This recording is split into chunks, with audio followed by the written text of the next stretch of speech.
Eto na yata mga idol ang pinakamatinding trash talk na ginawa ni Tyrese Haliburton sa New York. May nagkagulo, nagsiatrasan ng pumagitna ang player na to ng Pacers. Tatay ni Jalen Brunson, hindi kinaya ang nangyari sa kanyang anak. Game 7, grabe to mga idol. Pinilit ni OG Anunoby na makapaglaro siya for New York Knicks sa kanilang do or die game kontra Indiana Pacers. Ingat na ingat sa pagtakbo mga idol si OG Anunoby dahil nagtamo to ng hamstring injury. Pinilit din ni Josh Hart na maglaro, injury rin ito mga idol sa Game 6. Maganda na sana ang simula ni OG Anunoby na pa-take over naman for Indiana Pacers itong si Pascal Siakam, shooting 5 of 5 to start the game.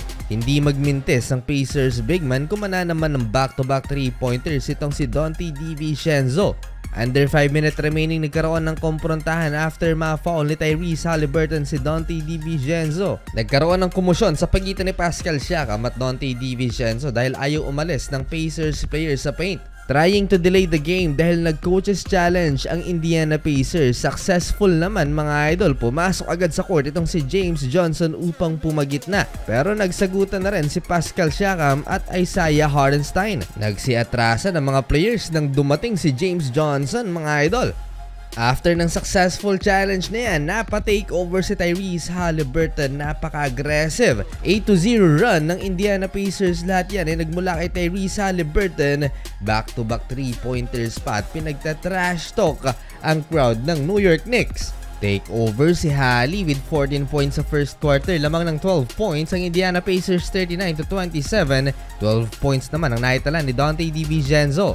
Second quarter, pinalobo pa ng bench players sa kanilang lamang sa New York Knicks. 20 na mga idol ang hinahabol ng home team.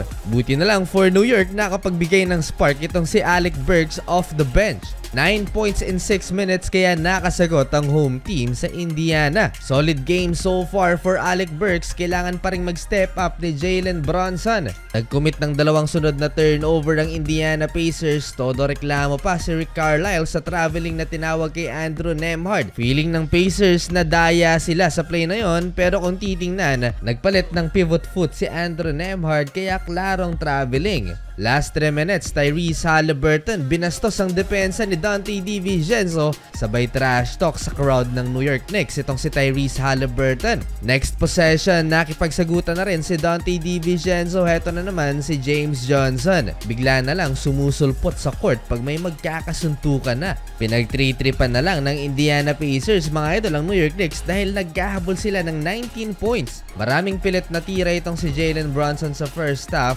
at hindi na gaanong mapasa ng kanyang mga teammates. Leading scorer pa nila si Alec Burks at Donte DiVincenzo na may parehong 14 points. 70-55 halftime, 76% from the field ng Indiana Pacers.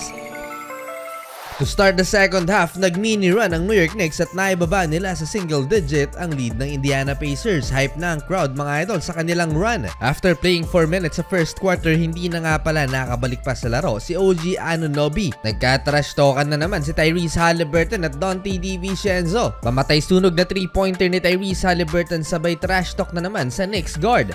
Kung gaano kabilis ang naging run ng New York Knicks pagsisimula ng second half, ganun din kabilis ang naging sagot ng Indiana Pacers. 8-0 run by the Pacers, balik sa 18 points ang hinahabol ng New York Knicks. Kontrolado pa rin ang visiting team mga idol ang laban, 101-84, 17-point lead by Indiana Pacers. High scoring game, nagtala pa ng record itong Indiana Pacers, most points of the game 7 through 3 quarters since 1963. Laking tulong talaga ng bench points ng Indiana Pacers sa series na to. Lumalaban pa rin ang New York Knicks. Donte DiVincenzo binubuhat ang kanyang kupunan. Pero isang masamang balita for New York Knicks dito sa final quarter dahil may nangyaring hindi maganda kay Jalen Brunson. Nagtamo ng fractured left hand at hindi na nakabalik pa sa laban kahit yung kanyang tatay na si Rick Brunson, assistant coach ng New York Knicks, problemado at napahawak na lang sa kanyang ulo. Halos maubos na ang players ng New York Knicks. Ang natira na lang sa kanilang starting 5 5, si Josh Hart at Donte DiVincenzo. Itong si Isaiah Hardenstein, backup big man lang naman to dahil nawala mga idol si Julius Randle at Mitchell Robinson. Well, halfway ng final quarter, pumapalag pa rin si Alec Burks at Donte DiVincenzo. Silang dalawa ang nagbubuhat para sa New York.